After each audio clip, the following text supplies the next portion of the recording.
I know what the mainstream media is telling you about the DC crash. I know what the government is telling you about that horrifying incident, and yet there's so much that they are not sharing with us. So I'm gonna tell you about all the strange things surrounding that crash. And we're gonna start things off with the crazy doomsday plane situation. Okay, this is very strange. It is now being reported by an account Into Thin Air that a doomsday plane that refers to a specially modified Boeing 747 that serves the United States government in case of national emergencies is circling the crash site of where that Black Hawk military helicopter crashed with that American Airlines commercial jet. This plane is most notably used in nuclear situations because of its survivability, EMP, that's enhanced electromagnetic pulse protection, as well as other functionality. It can also accommodate the President, Secretary of Defense, Joint Chief of Staff.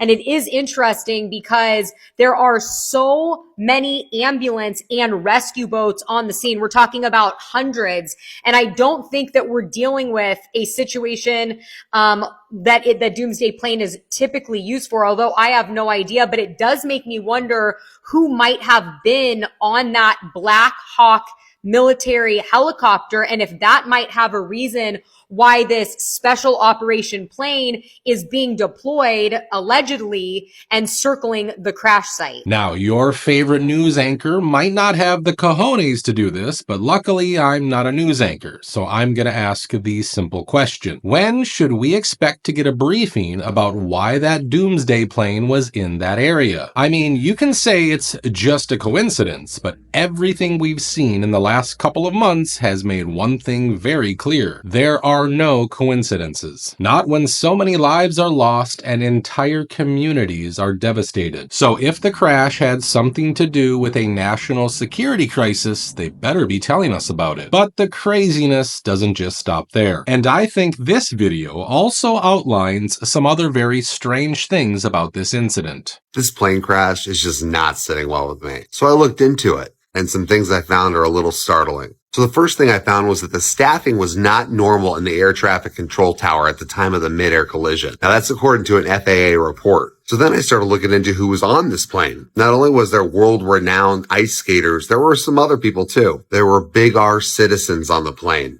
The Big R's presidential spokesperson even had something to say. He went on to say, "Bad news arrived from Washington today. We feel sorry and express our condolences to the families and friends who lost their loved ones and the Big R nationals amongst those who were unalived in the aviation tragedy." Nationals? So then I'm wondering, how in the world could this helicopter not see a plane coming straight at them? Landing gear lights and all. Well, why not an autonomous Black Hawk helicopter? They're real. In fact, they just came out in October in 2024. So an unmanned helicopter possibly flying a normal route that they said is happening all the time, literally runs straight into a plane landing on a landing strip in an airport, which is a Category B airspace, which if you didn't know refers to the most heavily controlled airspace around major airports requiring specific pilot qualifications and procedures to operate within. Are you putting it together, people? Now, this is all alleged, but maybe there was someone on that plane they didn't want around anymore. The fact that there was foreign nationals on the plane and these autonomous unmanned Black Hawks exist smells a little fishy, people.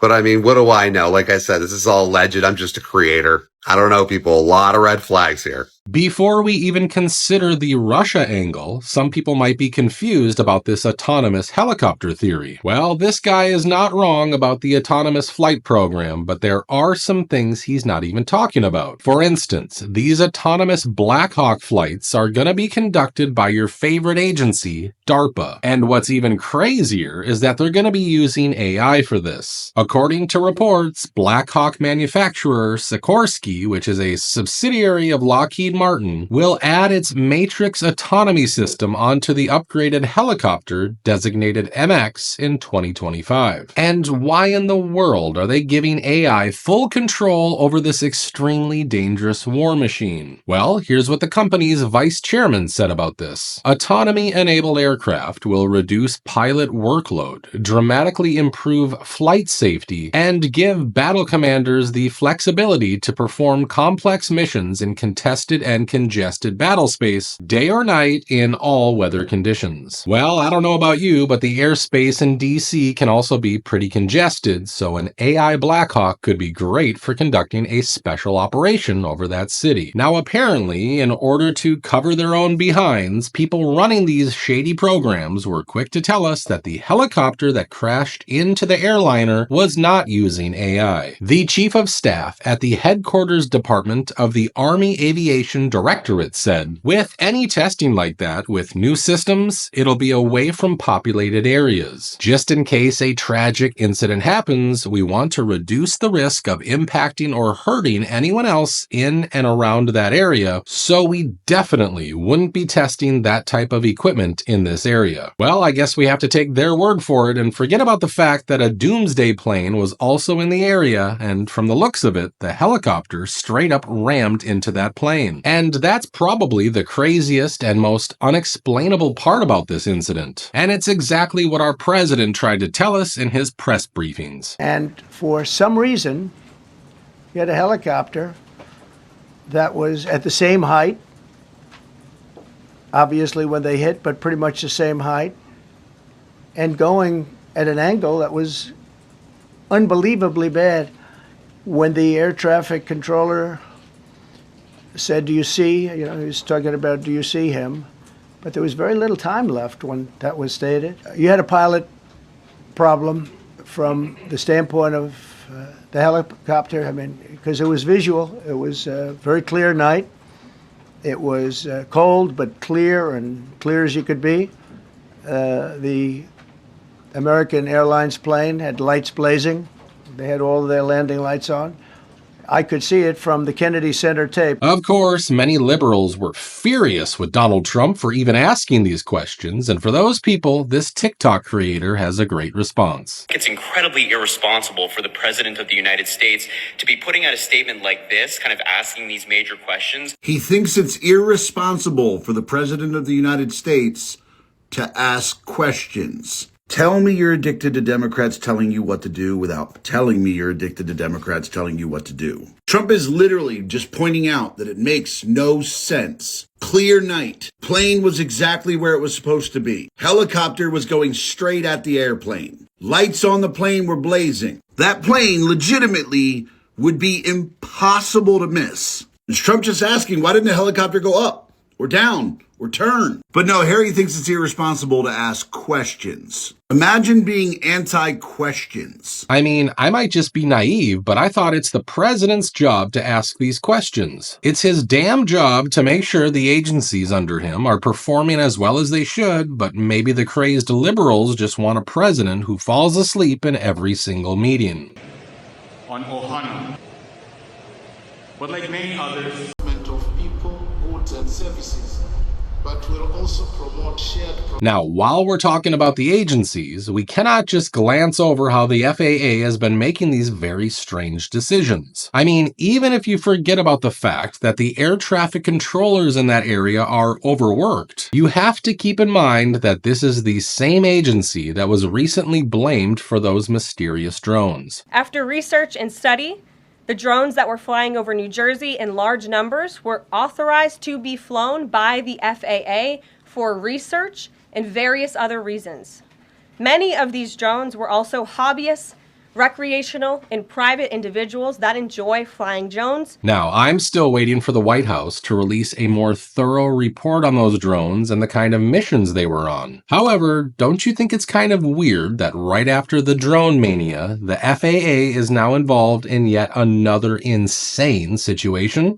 I'm officially a little freaked out. Do you remember when I stood on my porch and I talked to you about the Dior bags initially, and the person that had contacted me, whose father was very connected, who said to me, I would be remiss if I didn't tell you to just be mindful, be careful.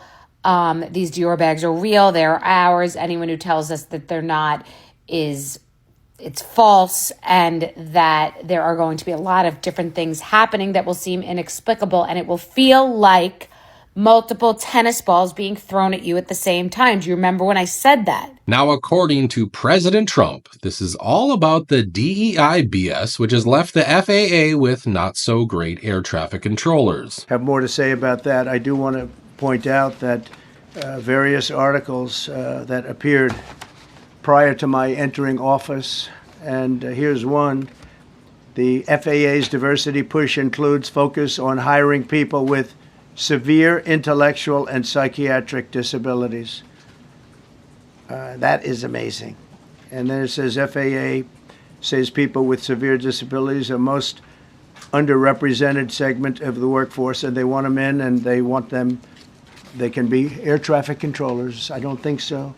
This was in January 14th, so that was a week before I entered office. They put a big push to put diversity into the FAA's program. However, I think it's just crazy that in the span of just 1 month, we've had 3 different deadly tragedies where military personnel were directly involved. Now, moving on from this, I also want to talk about another wild story coming out of LA. Did you know that Karen Bass has apparently decided to ignore the people of her own county and hire outside consultants for the rebuilding of LA? Look, I told you it was going to happen. I told you they were going to hide their plans behind things like affordable housing. And until now, they are doing exactly as I predicted, and pretty soon, Gavin Newsom is going to use his office to open cities like Altadena to hungry investors, and that's how small residential communities turn into a jungle of crime-infested apartment complexes. So all this BS and promises about a quick recovery are just promises. Because when you actually try to build anything in LA, you're going to get hit with so many stupid regulations that you'll just likely quit. I'm sitting here in a remodel I'm doing in Los Angeles, and I'm staring at an example of why building permits are so stupid in Los Angeles.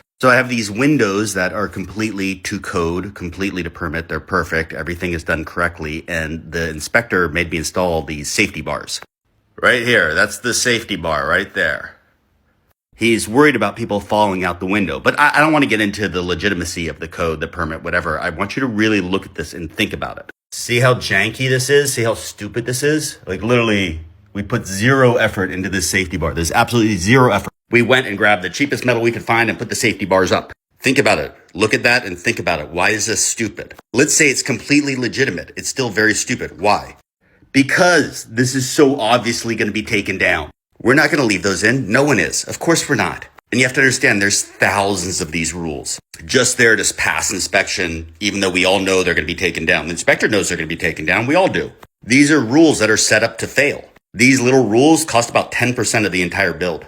10% of the entire house is to pass an inspection that we're going to completely change afterwards. Think about how many rules the government has that are like that. Laws that we have on the books that we know do not work. And everyone knows they don't work. The inspector knows, the city knows, the builders know, I know, we all know. Yet we have to play this weird little game as if it's the way life works, and it doesn't. And even now, people have shared these long forms that they have to fill out just to get the debris off their land.